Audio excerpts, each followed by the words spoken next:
আজকে মা বানাচ্ছে মাশরুমের তরকারি, বেশ কষা কষা করে, কষা মাংসের মতো করে। যারা মাংস খাও না তারা এইভাবে একবার মাশরুম রান্না করে দেখো, বেশ ভালো লাগবে। মাংস খাচ্ছ নাকি মাশরুম খাচ্ছ বুঝতেও পারবে না। মা প্রথমে পেঁয়াজ কুচি করে নিল, সাথে লাগবে আদা রসুন। আমাদের এখানে হোয়াইট বাটন মাশরুম পাওয়া যায়। দিদার বাড়িতে আরেকটা অন্য ধরনের মাশরুম পাওয়া যায়। যখন যাব দিদার বাড়ি তোমাদেরকে দেখাবো। দিদার বাড়ির বাগানেই হয় প্রচুর পরিমাণে, বাজারেও যেতে হয় না কেনার জন্য। মা দুই রকম পদ্ধতিতে মাশরুমটা কেটেছে।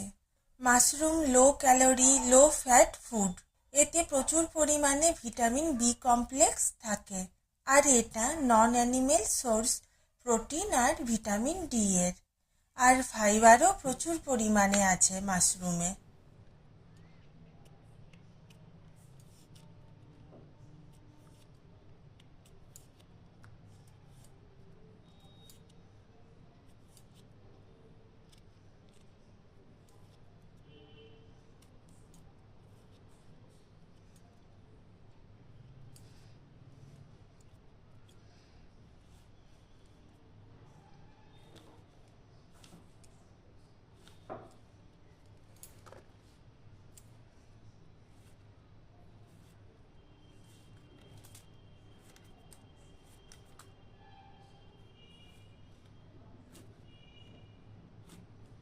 মা মাশরুমের খোসাটা ছাড়িয়ে এইভাবে টুকরো করে নিয়েছে।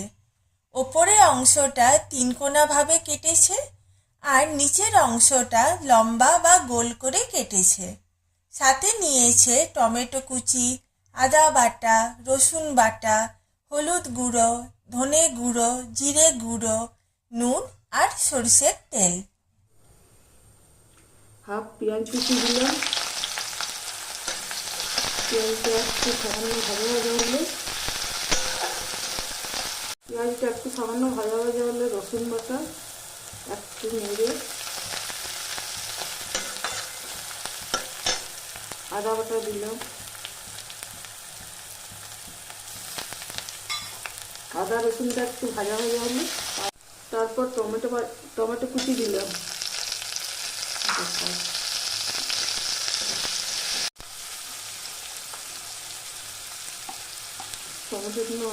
টমেটো নরম হওয়ার জন্য লবণ দিলাম।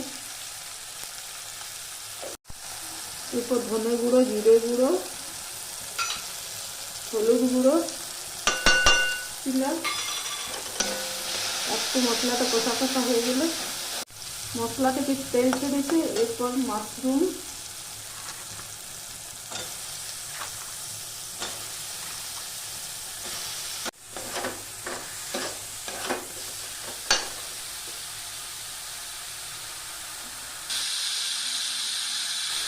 মাশরুমটা একটু নাড়াচাড়া করে বাকি পেঁয়াজ কুচিগুলো দিলাম।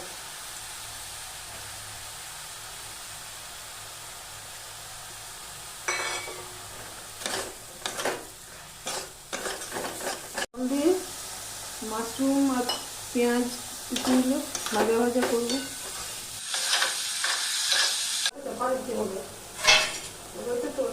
মশলাটা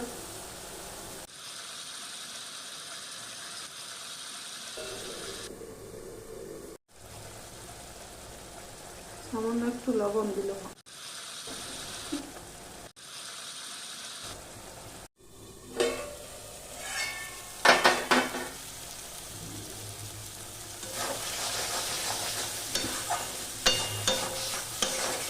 ঢাকা খুলে সামান্য নাড়াচাড়া করে এখন দেখুন ভাজা ভাজা হয়ে গেছে।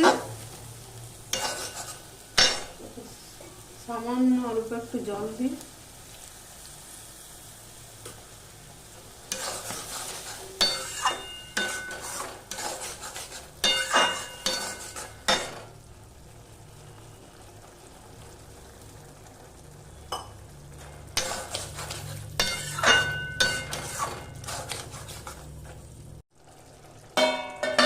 ব্যাস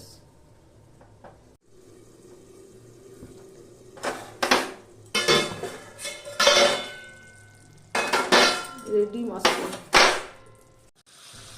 এই তরকারিটা একটু মাখা মাখা হবে, তবেই খেতে ভালো লাগবে।